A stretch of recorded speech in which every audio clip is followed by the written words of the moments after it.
Alright, so this is my SmallRig HawkLock FX30 FX3 cage. I got it on the FX30. Right now I have my audio top handle on because I was shooting something with it. Audio. But I do like this HawkLock system.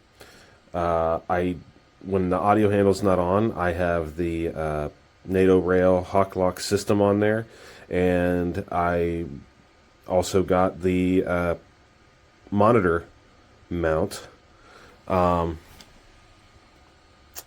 it fits it great. It looks great. I like cages that are gray. That's my thing. That's my jam. Yeah, SmallRig did a great job with this. Yeah, good value. Worth it. Worth it. I didn't need this cage. I wanted it. So, yeah, highly recommend. If you're looking for a good solid cage, I love the look of this one.